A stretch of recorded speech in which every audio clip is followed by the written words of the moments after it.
This is the Mistress Carrie Situation Report for October 29th, 2024. Ghosts have announced they're coming to the TD Garden in Boston on July 21st. Tickets go on sale this Friday, November 1st at 10 a.m. Get the link for tickets and more information in the show notes of this episode. Ghosts are kicking off a year's worth of touring in Manchester, UK in April. Their North American dates start on July 9th in Baltimore. The group have chosen to redact the name of the tour itself for now in the newly released 18th chapter of their ongoing web series that was released alongside the announcement. Ghosts will be given their first feature-length film debut right here, right now, a proper home release. The film was made available for digital rental on iTunes and Amazon yesterday, with a physical release on DVD, Blu-ray, 4K, and VHS formats slated for December 6th. Billy Gibbons and ZZ Top will be crisscrossing the U.S. in early 2025. ZZ Top and Billy Gibbons as a solo artist will both be out on the road. Billy Gibbons has 4 dates scheduled in New England, in Portsmouth, New Hampshire on February 12th, in Beverly, Mass. On February 13th, in Ridgefield, Connecticut on February 14th, and in Great Barrington, Mass. On February 15th. ZZ Top will start touring on March 5th and wrap up on April 12th. No New England dates have been scheduled yet. Geddy Lee from Rush is set to release a new book next spring called 72 Stories, centering on his extensive baseball collection.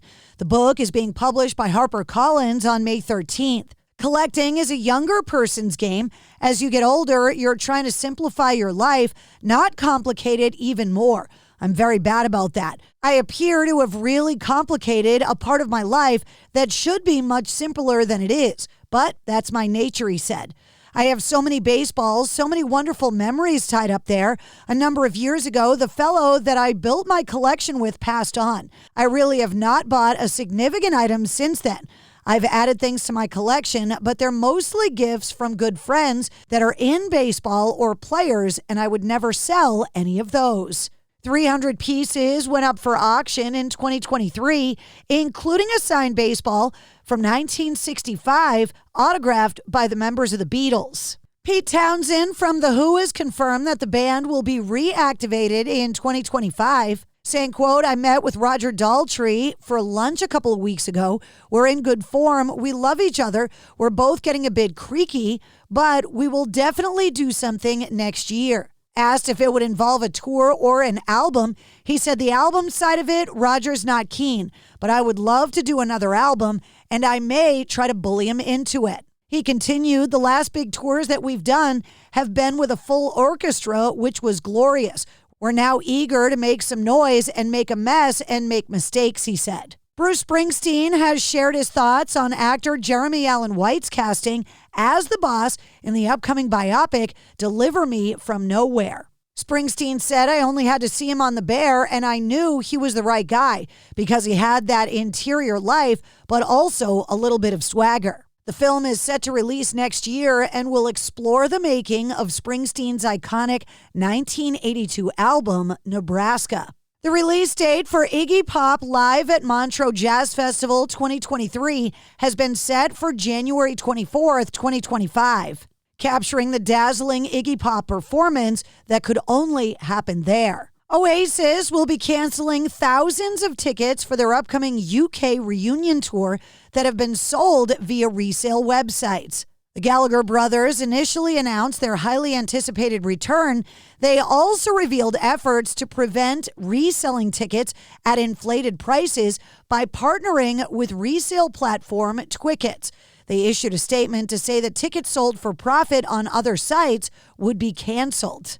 Tickets for the UK dates went up for sale in August with 1.4 million tickets for sale. They promptly sold out after 10 million fans from 158 countries joined the queue. 4% of the tickets, equating to roughly 50,000, ended up on resale sites, according to the BBC. Now, the band's promoters, Live Nation and SGM, have revealed that they'll be canceling all tickets sold via secondary ticketing sites. All invalidated tickets will then be made available through Ticketmaster at face value. Tool have added a pair of Mexican shows to the spring touring schedule, which has the band touring South America for the first time ever. The band also announced their first all-inclusive music festival, Tool Line in the Sand, happening in Punta Cana, Dominican Republic from March 7th through the 8th. The vacation packages for Tool Line in the Sand go on sale tomorrow. And Concert for Carolina that was led by Luke Combs, Eric Church, Billy Strings, and James Taylor has raised more than $24.5 million for Hurricane Helene relief efforts.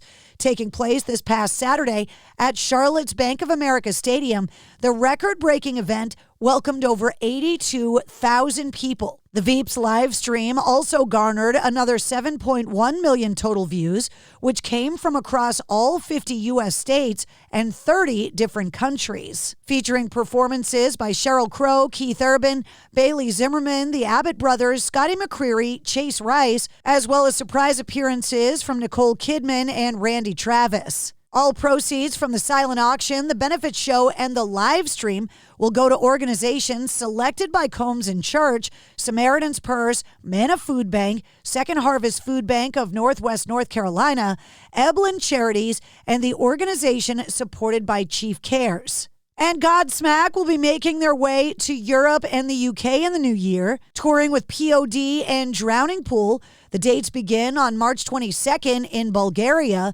Tickets go on sale this Friday at 10 a.m. local time. And that's your sit rep. For more details on all of the stories, check the links in the show notes of this episode. And don't forget to like, follow, and subscribe to the Mistress Carrie Podcast.